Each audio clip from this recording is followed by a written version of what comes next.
दिवस होता 6 मार्च 1962. श्री सर्जे मामा डावजे गावातून गावाच्या पश्चिम दिशेस दिसणाऱ्या डावजे गावच्या हद्दीतील डोंगरावर गस्त घालण्यासाठी निघाले होते. त्यावेळी या डोंगराच्या उंच टोकाच्या माथ्यावर अशी काय घटना घडली की त्या घटनेनंतर या डोंगरावर येणाऱ्या तळागाळातील प्रत्येक व्यक्तीच्या आयुष्याचा कायापालट झाल्याशिवाय राहत नाही. मग त्या व्यक्तीच्या आयुष्यात कितीही अडचणी असो, दुःख व कष्ट असो, किंवा मग कोणत्याही समस्या व प्रश्न असो, त्या सर्व गोष्टींचा नायनाट होऊन पुढे त्या व्यक्तीच्या जीवनात घरगृहस्थी, संसारात सुख समृद्धी, धन संपत्ती, ऐश्वर्य आणि घरात लक्ष्मी नांदू लागते आणि त्या व्यक्तीचे सर्व प्रश्न मार्गी लागतात. मित्रांनो, आज आपण जाणून घेणार आहोत पुणे जिल्ह्यातील 13वे ज्योतिर्लिंग म्हणून मानले जाणारे या कलियुगातील जागृत देवस्थान असलेले श्री स्वयंभू नीलकंठेश्वर मंदिराच्या विषयी. सर्वप्रथम या व्हिडिओच्या सुरुवातीची 20 ते 25 मिनिटे मी या डोंगराच्या पायथ्यापासून ते मंदिरापर्यंत पूर्ण डिटेल माहिती कव्हर केलेली आहे आणि नंतरच्या 20 ते 25 मिनिटांमध्ये मी या डोंगरावर घडलेल्या सत्य घटनेचा सविस्तरपणे माहिती देण्याचा प्रयत्न केलेला आहे. हे सर्व गुपित रहस्य जाणून घेण्यासाठी हा ब्लॉग पूर्ण अवश्य पहा. तुमचा नक्कीच उद्धार होईल.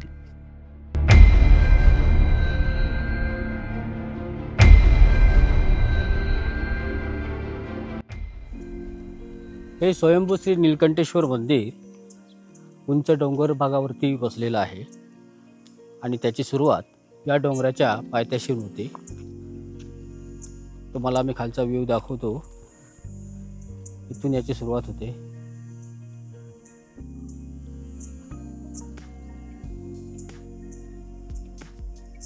मित्रांनो,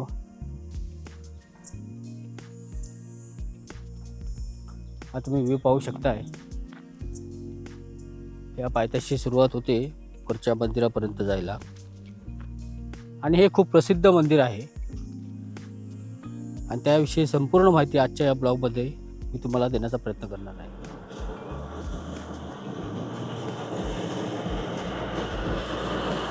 तुम्ही पाहू शकताय हा इथून ट्रॅक्टरचा आणण्याचा मार्ग आहे आणि हा ट्रॅक्टर यात्रेकरूंना वरून खाली आणि खाली वरती घेऊन जाणार आहे. या डोंगरावरती मित्रांनो फक्त ट्रॅक्टर जाऊ शकतो आणि हा ट्रॅक्टर या स्वयंभू नीलकंठेश्वर संस्थांचाच ठेवण्यात आलेला आहे. हा डोंगरवर चढत असताना आपल्याला असा काही चढ उतार पाहण्यास मिळतोय आणि हा खूपच उंच आणि खडतर रस्ता आहे. खरं तर या मंदिरावर जायला पायऱ्या नसल्यामुळे हा डोंगराच्या आसोडाच घेऊन डोंगरावरूनच पायवाट सारखा रस्ता बनवण्यात आलेला आहे. आणि मित्रांनो, आता मी मध्यभागी चढलेलो आहे आणि हा खालच्या गावचा व्ह्यू तुम्ही पाहू शकता. ती खाली धनगरवाडी वस्ती बसलेली आहे. पहा, तुम्हाला मी दाखवण्याचा प्रयत्न करतो. ही खाली गावं आहेत आणि या ठिकाणी काही असा सुंदरसा नजारा आपणास पाहण्यास मिळतो जो की या ठिकाणी वसलेला आहे. आदिवासी लोक इथे राहतात आणि तिथून आता तुम्ही इथून खालचा व्ह्यू पाहू शकताय. इथे खाली पानशेत धरण आणि ते पुढे जाऊन खडकवासला धरणाला मिळते. हे पुण्यामधील पानशेत धरण खूप फेमस आहे आणि त्याचीच ही नदी आणि त्याचा सुंदर नजारा तुम्ही पाहू शकताय. तुम्हाला झूम करून दाखवतो. ही पहा, ही सुंदर अशी पानशेत धरणाची नदी आहे आणि हा खालून येणारा रस्ता जो की ह्या स्वयंभू नीलकंठेश्वर मंदिराजवळ जाणारा पायदळी रस्ता आहे. मित्रांनो, या डोंगराची चढण खूपच हायटेड असून याला पायऱ्या नसल्यामुळे चढताना थोडा त्रास होतो. पण एकदा का तुम्ही वरती चढलात की तुम्हाला जे स्वर्गासारखे सुंदर नजारा पाहण्यास मिळेल त्याची काही स्तुती खूपच अगणित आहे. आता खालच्या वाटेने ट्रॅक्टरवर येत आहे ते तुम्ही पाहू शकताय.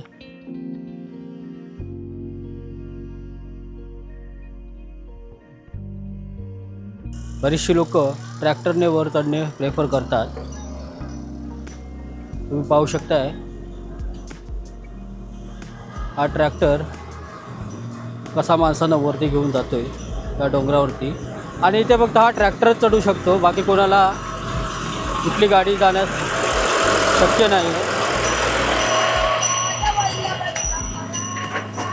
पहा मित्रांनो, किती लोक श्रद्धेने या मंदिराकडे येतात आणि या ट्रॅक्टरने वर जाण्यास प्रेफर करून दर्शन घेण्यासाठी स्वयंभू नीलकंठेश्वराचं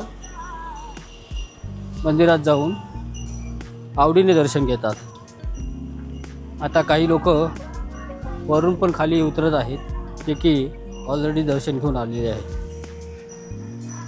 या डोंगराच्या वर चढत असताना इथे आपल्याला काकी बसलेल्या दिसत आहेत, त्या की ताक, लस्सी, लिंबू पाणी यात्रेकरूंना तहान लागली तर त्यांना थंडावा म्हणून इथे ही सोय करण्यात आलेली आहे. तुम्ही आता खालचा व्ह्यू पाहू शकताय. बघा किती सुंदर व्ह्यू दिसतोय. खाली या डोंगराच्या पायथ्याशी गावं वसलेली आहेत आणि हे व्ह्यू तुम्ही पाहू शकताय. आता या ब्लॉगमध्ये मी तुम्हाला या मंदिराचं वैशिष्ट्य आणि काय महत्त्व आहे ते तुम्हाला आज मी सविस्तरपणे सांगणार आहे आणि या मंदिरामागील इतिहासही तुम्हाला आज समजणार आहे. त्यामुळे या ब्लॉगमध्ये तुम्ही बनून राहा. माहिती फार सुंदर आहे. आपण पाहतो आता हा वर चढतानाचा डोंगर चढत असतानाचा व्ह्यू आणि हा रस्ता खडतर असल्याने छोटी छोटी दगडं आपणास इथे पाहण्यास मिळतात. आणि या डोंगराचं अंतर पायथ्यापासून कमीत कमी 500 ते 1000 मीटर लांब आहे. हे जे मंदिर आहे स्वयंभू नीलकंठेश्वर, हे पुरातन मंदिर नाही मित्रांनो. हे एक कलियुगातील असं मंदिर आहे जे या मनुष्यातील मानवी कल्याणासाठी स्वयंभू सिंग नीलकंठेश्वर ते स्वतः प्रकट झालेले आहेत. आणि त्यामागची कहाणी तुम्हाला सविस्तरपणे सांगण्यास पाहू शकताय. असा काहीसा हा डोंगर आहे. आणि आता खालून बघायला गेलं तर एवढी काही त्याची हाईट आपल्याला पाहण्यास मिळते.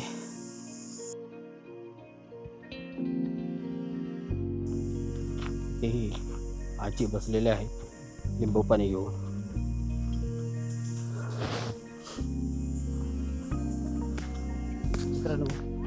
या इथून मंदिराचा एंट्रन्स सुरू होतो. हे मंदिराचं दर्शनी भाग तुम्ही पाहू शकताय. लेफ्ट साईडला महादेवांचा रुद्रावतारचा पुतळा ठेवण्यात आलेला आहे. आणि मंदिराच्या राईट साईडला एंट्री गेटवरती हे स्वतः महादेव उभे असल्याचे तुम्ही पाहू शकताय. फार सुंदर असा नजारा आहे मित्रांनो.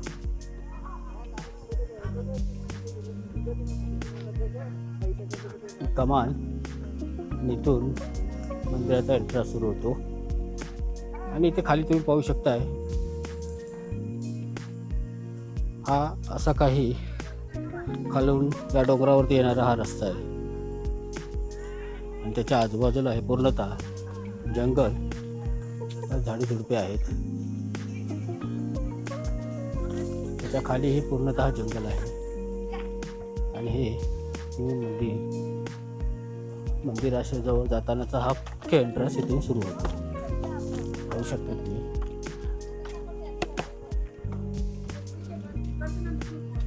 या मंदिराच्या एंट्रन्स समोर बाजूला हनुमान महाराजांची मूर्ती ठेवण्यात आलेली आहे. आणि ही मूर्ती झोपलेल्या अवस्थेत दाखवण्यात आलेली आहे. तुम्ही बघू शकताय, तुम्हाला दाखवण्याचा प्रयत्न करतो. फार सुंदर वाटतं मित्रांनो हे बघायला. आणि ही नेमकी सुरुवातच आहे. याच्या पुढे अजून आपल्याला बरंच काही पाहायचं आहे.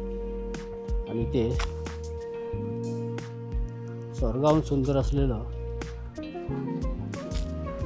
अशी सुंदर नजारा इथे आपणास पाहण्यास मिळते. इथे की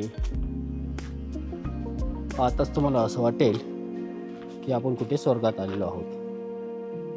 हा एक सत्ययुगातील एक सीन आहे. हे श्री दत्तगुरू महाराजांची मूर्ती इथे स्थापन करण्यात आलेली आहे. आणि त्याच्या बाजूला श्रवण पथक बसलेलं इथे दाखवण्यास आपल्यास पाहण्यास मिळते. पहा मित्रांनो, किती सुंदर नजारा आहे या मंदिराचा. या मंदिराचं वैशिष्ट्य हे आहे की हे डोंगर भागावर वसलेलं आहे आणि ते सुद्धा डोंगराच्या पूर्ण टोकावर वरच्या स्थानी वसलेलं आहे.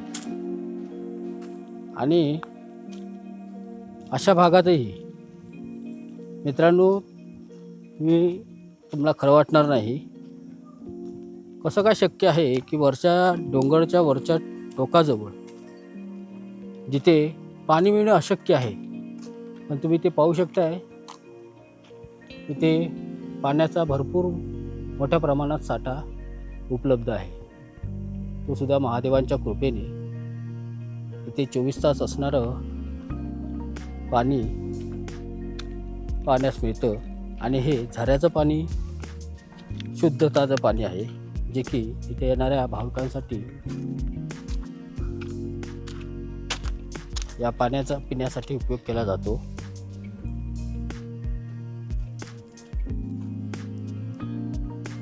तुम्ही पाहू शकताय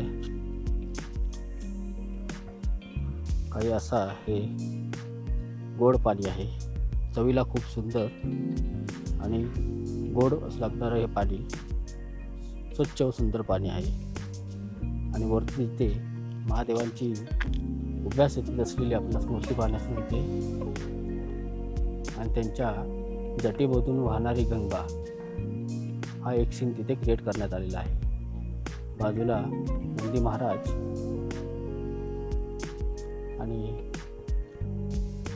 या बाजूला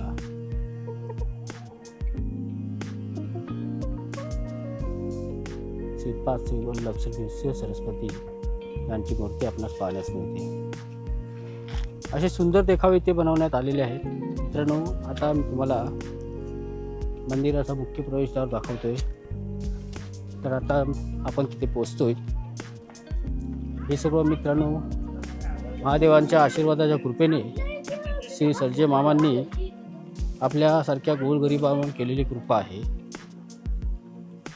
आणि ती कृपा काय आहे तेही तुम्हाला या व्हिडिओत कळणार आहे. इथे येणारा प्रत्येक भाविक, व तो श्रीमंत असो, गरीब असो, किंवा त्याहूनही मिडल क्लासचा असो, किंवा त्याहूनही कमी खालच्या दर्जाचा असो, हे मंदिर सर्वांसाठी सारखं आहे. पण इथे फरक एवढाच आहे, जो तळागाळातला माणूस, थकलेला संसाराने, आडअडचणीने, पैशाने तंगलेला माणूस जर का एकदा या मंदिरात आला तर त्याच्या आयुष्याचं कायापालट झाल्याशिवाय राहत नाही मित्रांनो. त्याचं कारण मी तुम्हाला सांगणार आहे, आणि ते सुद्धा विथ प्रूफ सांगणार आहे. किती लोकांना याचे अनुभव आहेत. या मंदिराचे महादेवांनी त्यांच्यासाठी काय काय चमत्कार केलेले आहेत तेही तुम्हाला या ब्लॉगमध्ये मी सांगणार आहे. परंतु तत्पूर्वी आपण या मंदिराचा मागचा इतिहास जाणून घेणे खूप गरजेचं आहे. आणि तो इतिहास काय आहे तर तोही मी सविस्तरपणे तुम्हाला ह्या ब्लॉगमध्ये सांगेन. माहिती फार सुंदर आहे. या ब्लॉगमध्ये तुम्ही बनून राहा. तुम्ही हा एंट्रन्स पाहू शकताय. असा काही मंदिराचा हा एंट्रन्स आहे.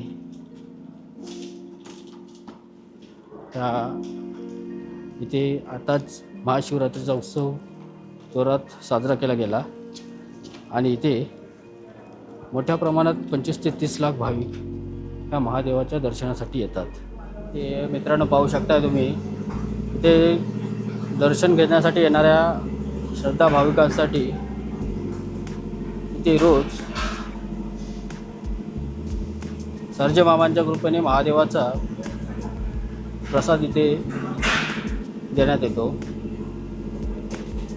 उत्तम प्रकारे जेवणाची सोय असते आणि तीसुद्धा फ्रीमध्ये, जेणेकरून मामांची इच्छा होती की इथून कोणीही उपाशी जाऊ नये. ते ठिकठिकाणी मामांच्या कारकिर्दीचे बोर्ड आपल्यास पाहण्यास मिळतील. पहा की तिथे गर्दी आहे मित्रांनो. महाप्रसादाचा लाभ घेण्यासाठी फार मोठ्या प्रमाणात ते गर्दी पाहण्यास आपल्यास मिळते. तिथून ते लोक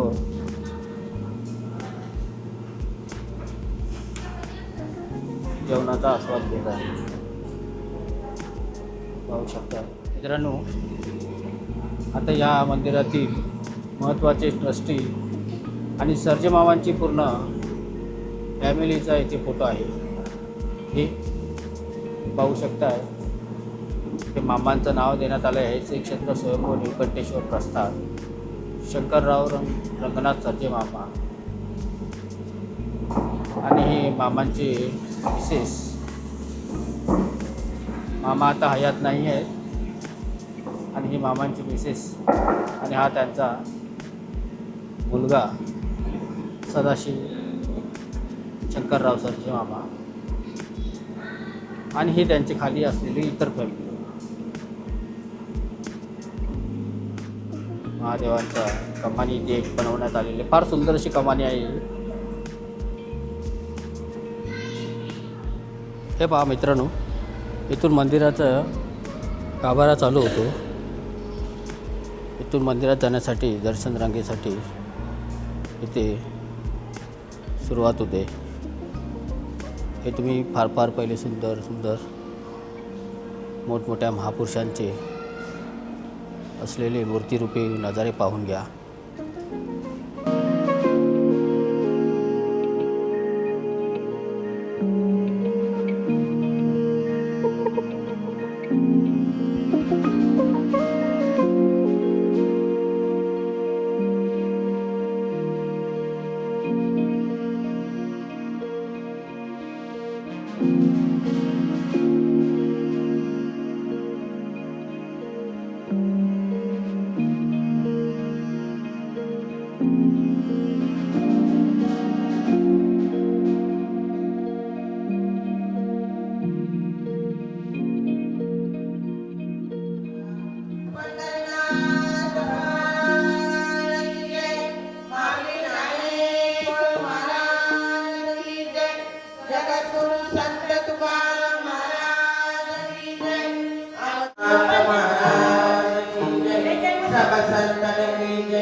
मित्रांनो, हे मंदिराचा मुख्य गाभाऱ्याजवळील दृश्य आहे. इथे शंकर पार्वती यांची मूर्ती आणि इथे भाविक मंडळी भजन करताना आपल्याला पाहण्यास मिळतात. हा महिला भाविकांचा भक्तजनांचा मेळावा आहे. ही आहे शंकर पार्वती यांची साक्षात मूर्ती.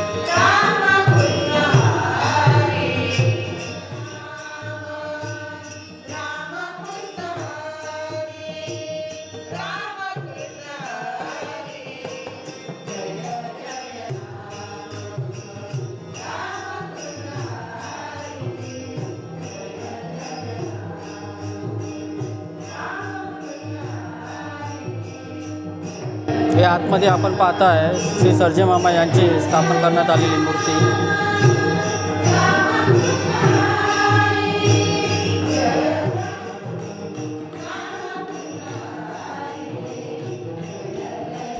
मामांची फोटो स्वरूप प्रतिमा पाहू शकता.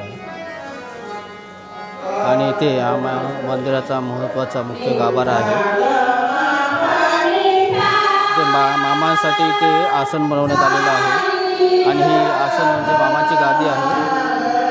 आणि ह्या गादीवर आता मामांचे मुलगे शिवदास सर्जे मामा बसतात. ते आता या मंदिराचा कारभार सांभाळतात आणि हा मंदिराचा मुख्य गाभारा आहे.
मित्रांनो, तुम्ही जे आता पाहिलं ते ट्रॅक्टरमध्ये मामांचा पूर्ण परिवार बसलेला आहे आणि जी सुरुवातीला पुढे बसली होती ती मामांची मिसेस होती.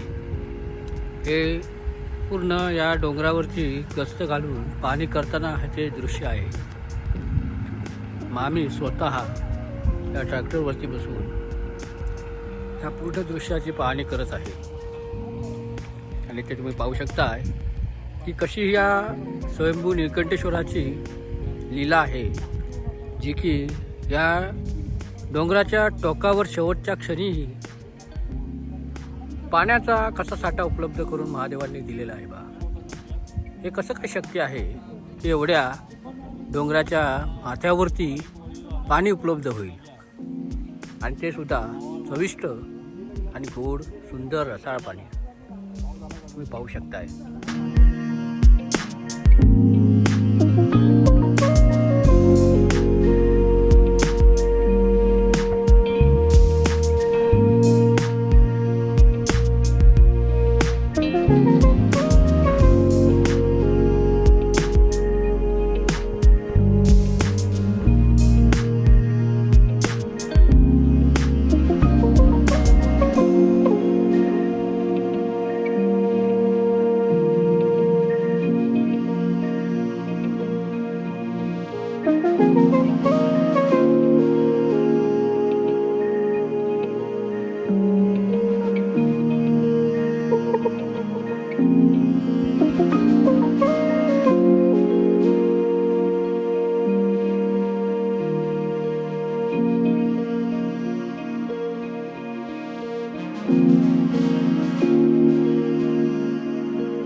मित्रांनो, तुम्ही या डोंगराच्या वरून दिसणारा नजारा पाहू शकताय. मी तुम्हाला दाखवण्याचा प्रयत्न करतो आहे. आता थोडंफार धुक्यासारखी परिस्थिती आहे, तरी पण मी तुम्हाला इथे दाखवतो. ही पहा नदी, ही पानशेत धरणाजवळ जाणारी नदी आहे आणि तिथे समोर पलीकडे धरणही आहे. हा तुम्ही पाहताय, किती सुंदर नजारा आहे बघा.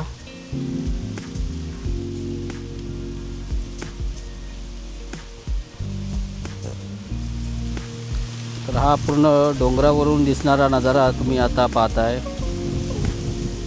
जो की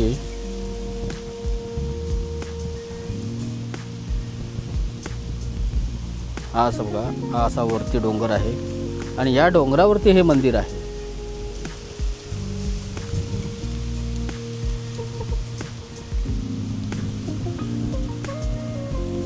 खालचा नजारा बघा.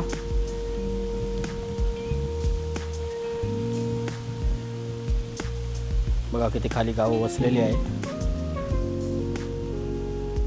पाहू शकताय.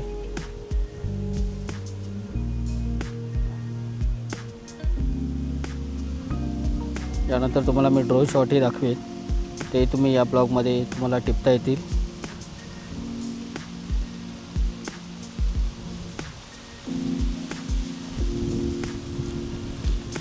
पहा किती सुंदर वाटतं बघायला. अक्षरशः मी आता या डोंगराच्या साईडला उतरलेलो आहे आणि हे तुम्हाला दृश्य दाखवण्यासाठी प्रयत्न करतोय.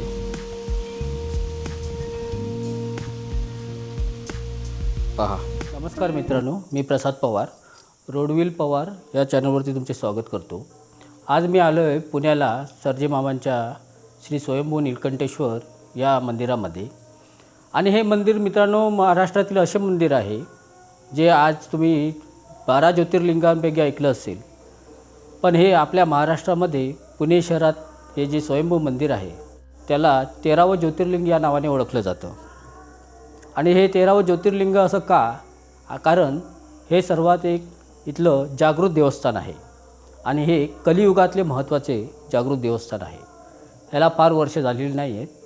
1962 सालपासून हे मंदिर इथे स्थापन झालेलं आहे आणि साक्षात श्री स्वयंभू श्री नीलकंठेश्वर महादेवांनी या डोंगरावरती साक्षात जागृत प्रकट झालेले होते. आता यामागील इतिहास असा आहे की हे तुम्ही पाहू शकता, इथे सर्जे मामा आहेत आणि हे शंकरराव सर्जे मामा आपल्या बाल्यावस्थापासून त्यांना भगवंताची खूप आवड होती.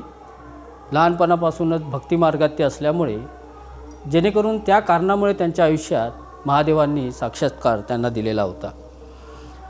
1962मध्ये जेव्हा ते या महाराष्ट्र राज्य वनरक्षक खात्यात वनपाल म्हणून नेमले गेले, परंतु तत्पूर्वी 7वीमध्ये त्यांनी बोर्डाची परीक्षा पास झाल्यानंतर नोकरीच्या निमित्ताने त्यांना वनविभागात वनपाल म्हणून नोकरी मिळाली. पहिले त्यांचे दिवस हालाखीचे खूप होते. लहानपणी त्यांचं बालपण पूर्णतः एकदम मिडल क्लास फॅमिलीमध्ये गेलं. आजही तुम्ही इथे पाहू शकता, परमपूज्य शिवभक्त गुरुवर्य श्री शंकरराव सर्जे मामांची इथे समाधी आहे. मित्रांनो, या मंदिराच्या मागे जो इतिहास आहे तो आता मी तुम्हाला ऐतिहासिक आणि जागृत देवस्थानाविषयी जे काय सत्य परिस्थिती आहे ते तुम्हाला मी सांगण्यास जातो आहे. तर यामध्ये परमपूज्य शिवभक्त हे सर्जे मामा वनरक्षक खात्यात वनपाल म्हणून काम करत होते आणि त्यांची बदली या सिंहगडमध्ये डोंजे गावात झाली होती. डोंजे गावावरून त्यांनी अशीच नोकरी करत असताना एक गस्त घालण्यासाठी पश्चिम दिशेने हे जे जांभळी गाव आहे ते डोंजे गावावरून कमीत कमी 30 ते 35 किलोमीटर आहे. तर ह्या अंतरावर ते त्या टायमाला हा जो एरिया तुम्ही आज बघताय हा पूर्ण जंगली एरिया होता आणि हे जो डोंगर आहे या डोंगरावरती त्यावेळी मोठमोठे सागाची झाडं किंवा वनरक्षक खात्याची एक प्रॉपर्टी म्हणून नेमलेली होती आणि ती प्रॉपर्टी सांभाळण्याकरता सर्जे मामांच्या ताब्यात हा एरिया येत होता. तर मामा त्यावेळी 1962मध्ये तो दिवस होता 6 मार्च 1962. त्या टायमाला ते गस्त घालण्यासाठी म्हणून डोंजे गावावरून या डोंगराच्या दिशेने सायकलने निघाले आणि ते इथे या जांभळी गावाच्या पायथ्याशी आले. आता तिथून हा डोंगर चढायचा कसा? तर मामांनी तिथे सायकल आपली लावली आणि स्वतः पायी वाट चालत चालत या डोंगराच्या दिशेने ते चालू लागले. कारण या डोंगराच्या पायथ्याशी आदिवासी समाज वस्ती आहे, धनगर वस्ती आहे. तर ते लोक त्यावेळी इथे यायचे आणि या डोंगरावरील जी काय प्रॉपर्टी होती लाकूड तोड वगैरे करून घेऊन जायचे. आणि त्याच गोष्टीचं संरक्षण म्हणून मामांकडे ह्या डोंगराची देखभाल करण्याचं काम मामांजवळ आलेलं होतं. तर पहा मित्रांनो, त्यावेळी झालं काय की मामा या डोंगराच्या दिशेने वर चढायला लागले. परंतु हा डोंगर त्यावेळी भरपूर इथे घनदाट जंगल होतं, वन्य प्राणी होते. त्यामुळे त्यांना एकटी तशी भीती वाटत होती. परंतु सकाळची वेळ होती, 10 वाजलेले होते. मामा या डोंगराच्या पायथ्यावरून वर चढण्याचा प्रयत्न करत होते. त्यांना पायवाट मिळत नव्हती. अनंत झाडी झुडपे, काटेरी झुडपे, मोठमोठी झाडं ही त्यांना आवाज देत होती की तू हा डोंगर चालून तरी दाखव. तरी पण मामांनी हिंमत केली आणि मामा या डोंगराच्या दिशेने वर चालत होते. कमीत कमी 300 ते 400 मीटर वर चढून आले आणि पाहतात तर काय, त्यांच्या अंगाला, पायाला, हाताला सगळीकडे काटे वरबडलेले होते. तसं थोडंफार त्यांचं अंगावरचं थोडं जखमी झाल्यासारखं त्यांना जाणवत होतं. आणि ह्या वर डोंगर चढत असताना त्यांना भरपूर थकवा लागला. त्याचं कारण असं, कारण सकाळची वेळ 11, 11:30 वाजत आले होते आणि मामा डोंगर चढत होते. त्यामुळे मामांना थोडी विश्रांती करावी असं त्यांना वाटलं. तर त्यांना एक डुलणारं एक मोठंसं झाड दिसलं आणि ते त्या झाडाच्या खाली बसले. त्या झाडाखाली होते, त्या झाड होतं ते औदुंबरचे झाड होतं, ज्याला आपण उंबर म्हणतो. त्या उंबराच्या झाडाखाली येऊन मामा बसले. मामांना थकवा आल्याने थोडं पाणी वगैरे प्यायल्यानंतर थोडंफार त्यांना तिची डुलकी लागली आणि मामा तिथेच एक 10 ते 15 मिनटासाठी झोपी गेले. मामांना समजलंच नाही की मामांना कधी झोप लागली. थोडा वेळ झाला आणि 10-15 मिनटाच्या अंतराने मामांच्या कानावर झोपेतच आवाज आले. तो कानावर जो आवाज ऐकू आला तो आवाज असा होता, अरे उठ, सावध हो, झोपलास काय, मला ताण लागली आहे, मला पाणी पाज. मामांना ते कानावर शब्द ऐकताच दचकून जागे झाले. क्षणभर मामा उठून बसले आणि मामा इकडे तिकडे बघायला लागले. तर मामांना असा भास झाला की हे कोणी मला भास झालेला असावा, हे असं कोणी माझ्यासमोर ते कोण बोलणार आहे. तर मामांना असं वाटलं की मला भास झाला आहे. इकडे तिकडे मामांनी बघितलं आणि मामा परत झोपी गेले. परत 10-15 मिनटाचा वेळ गेल्यानंतर मामांच्या कानावर पुन्हा एकदा आवाज ऐकू आला आणि ते बोल असे होते, अरे उठ, सावध हो, झोपलास काय, किती दिवस मला आंघोळ नाही, मला आंघोळ घाल, माझी पूजा कर. मामा हे आवाज ऐकताच पुन्हा दचकून जागे झाले. मामांना आता मात्र विचार करावा लागला. मामांना वाटलं हे तर माझा भास नाही आहे, कारण एकदा सोडून दोनदा माझ्या कानावर हा आवाज आलेला आहे. त्यावेळी मामांनी इकडे तिकडे डुकावून बघितलं की कोण माझी मस्करी करतोय का. कारण मित्रांनो काय होतं बघा, त्या टायमाला या डोंगरावरती आदिवासी लोक, धनगर लोक लाकडं तोडण्यासाठी यायची. आणि मित्रांनो अशा प्रकारे मामांना डाऊट यायला लागला की कोणीतरी माझी मस्करी करते की काय. म्हणून मामा इकडे तिकडे झाडाच्या झुडपाच्या मागे जाऊन वळून पाहू लागले. तर त्यांना कोणी कुठे दिसलं नाही. तर मामांना आता शक्यता अशी वाटायला लागली की ते खरोखरच काहीतरी विचित्र प्रकरण आहे. त्यावेळी मामांनी इथे आजूबाजूला शोधायला सुरुवात केली. झाडी झुडपाची एक काठी काढली आणि रान आजूबाजूला करायला लागली. असं झाडसफाई करत असताना त्यांना एका झाडीच्या मागे 2 शिंगं दिसली. ती 2 शिंगं डोकावताना पाहिल्यावर मामा तिथे जवळ गेले आणि मामांनी तिथे काठीने ती जमीन खोदली. खोदून पाहतात तर काय, तर तिथे नंदीची मूर्ती होती. तर मामांना नंदीची मूर्ती पाहताच हरभरून आले. मामांना आता मात्र ते शब्द आठवायला लागले की उठ, सावध हो, मला आंघोळ घाल, किती दिवस मला आंघोळ नाही, मला ताण लागलेली आहे, मला पाणी पाज. तरी जशीच नंदीची मूर्ती मामांना मिळाली तर मामांना नक्की इथे आता खात्री झाली की जशी आता इथे नंदीची मूर्ती आहे तर मग इथे शंकराची पिंडी असणारच. म्हणून मामा परत आजूबाजूला शोधायला लागले. त्या नंदीच्या मूर्तीच्या बाजूला 10 मीटर अंतरावर खोदत असताना त्यांना तिथे शंकराच्या पिंडीचा वरचा भाग दिसला आणि मामा तिथे गेले आणि ताबडतोब त्यांनी माती आजूबाजूला केली. तर मामांना तिथे ती शंकराची पिंडी सापडली आणि आता मामांना ते बोल वचन सत्य झाल्यासारखे वाटू लागले. मामांना लगेच ते बोल आठवले की उठ, मला आंघोळ घाल, मला ताण लागली आहे, मला पाणी पाज, माझी पूजा कर.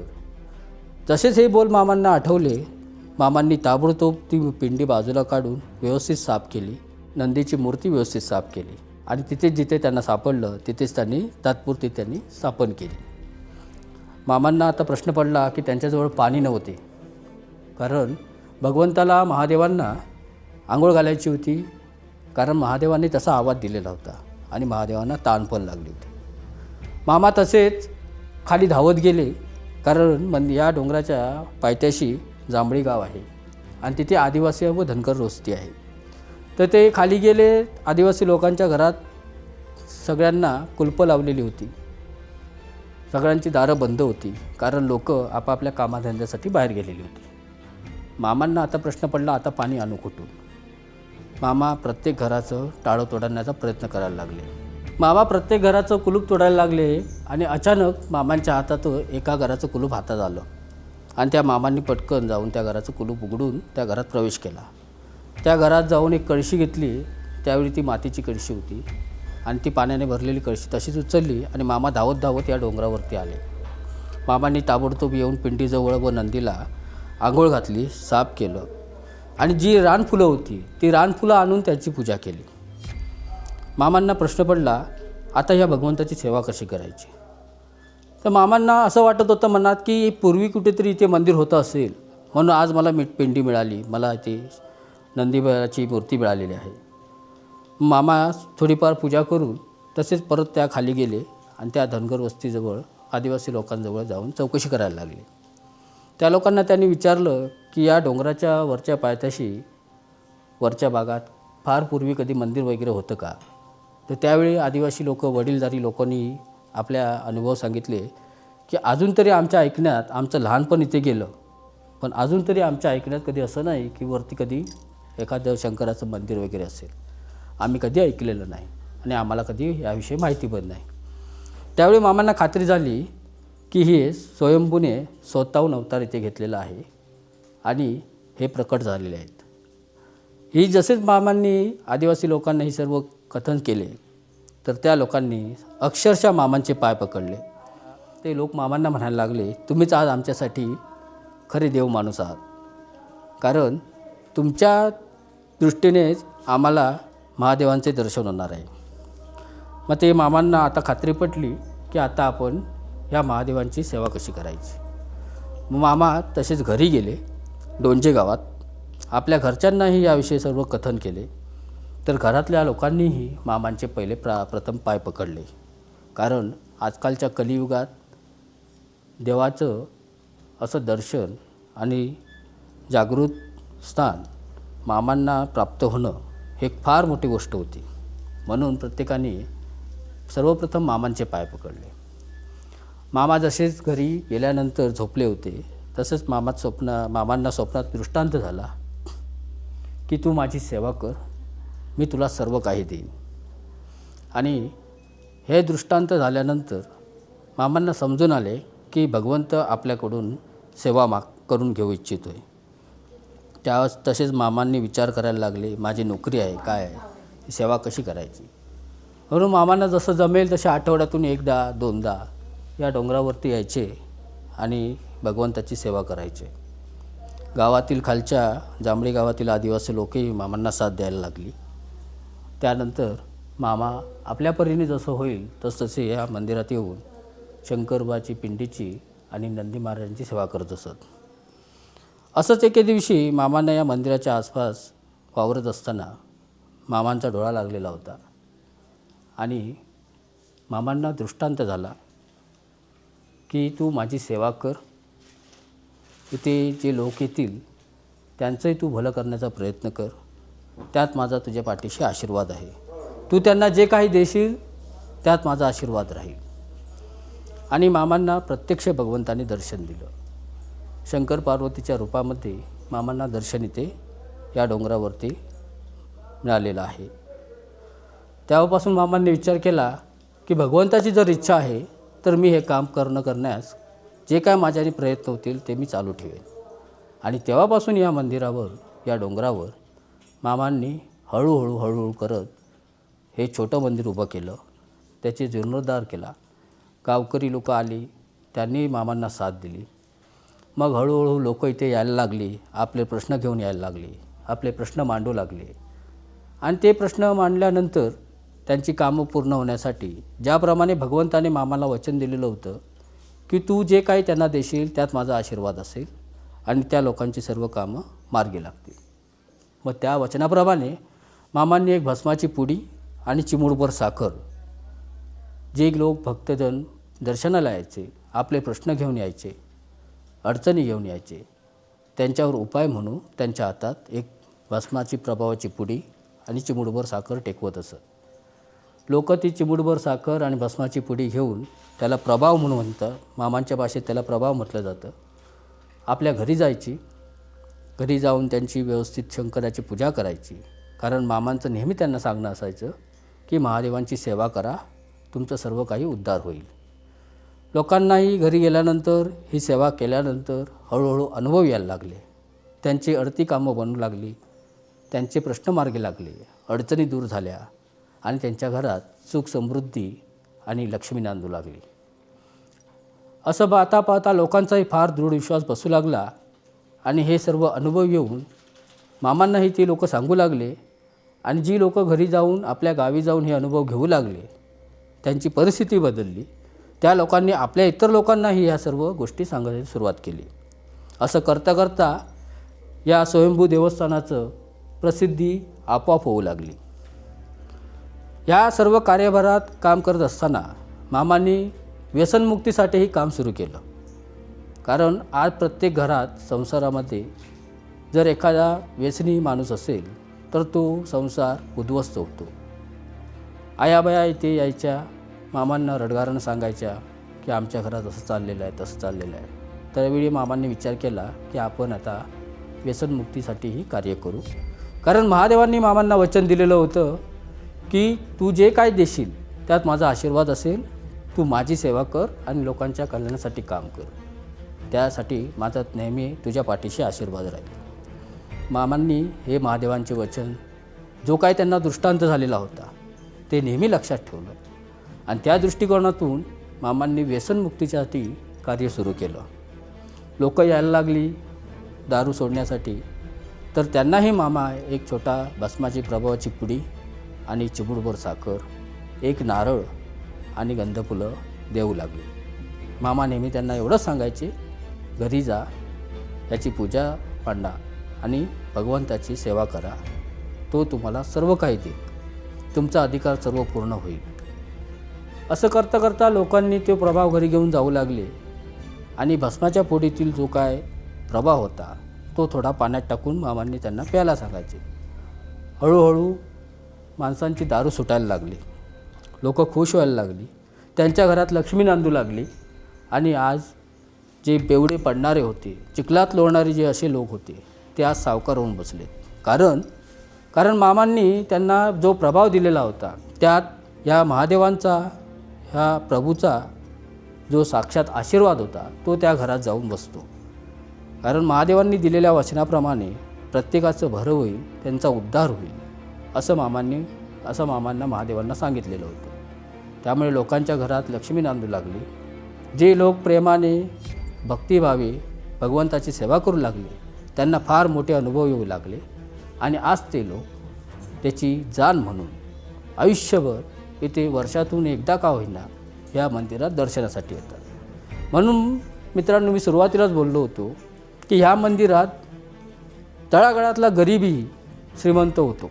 याचं कारण असं, कारण तो मनापासून इथे येऊन भक्तिभावाने जो काही प्रभाव घरी नेईल आणि त्याच्याप्रमाणे सेवा करेल, तसे त्याचे दिवस बदलतात. जसं की मी आता व्यसनमुक्तीचं तुम्हाला कारण दिलं.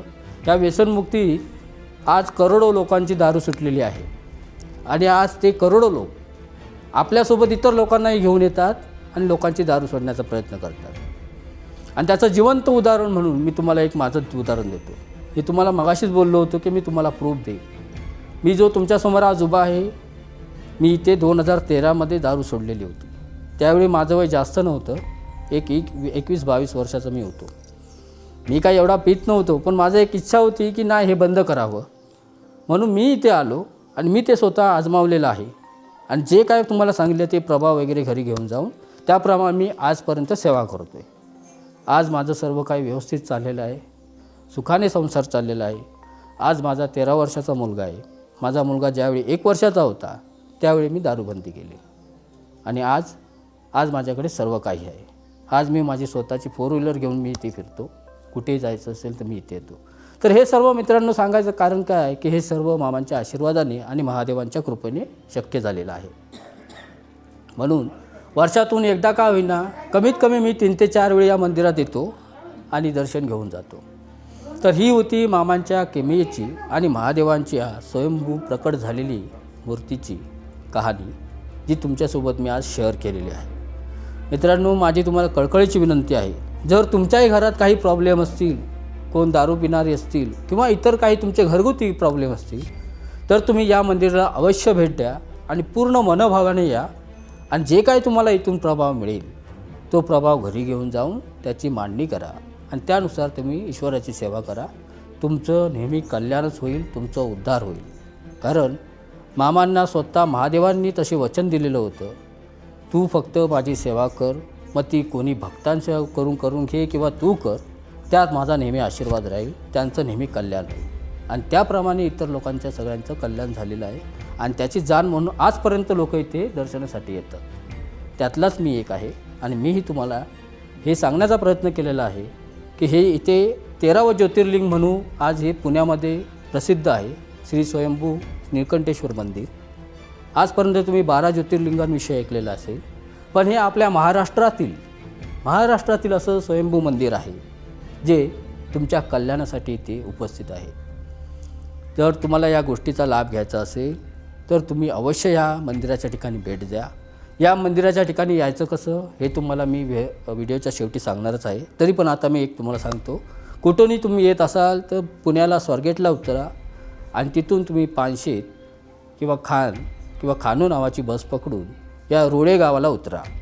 रोळे गावावरून पैलाडी नदीला एक नदी लागते. ती नदी पैलाडी करण्यासाठी छोटीशी होडी असते, त्या होडीने तुम्ही पैलाडी होऊ शकता आणि सरळ तुम्ही थेट डोंगराच्या पायथ्याशी येऊ शकता. डोंगराच्या पायथ्यावरून जांभळी गाव आहे, त्या जांभळी गावातून तुम्ही वर इथे या मंदिराजवळ येऊ शकता आणि तिथे तुम्हाला इंडिकेशन बोर्ड लावलेले आहेत.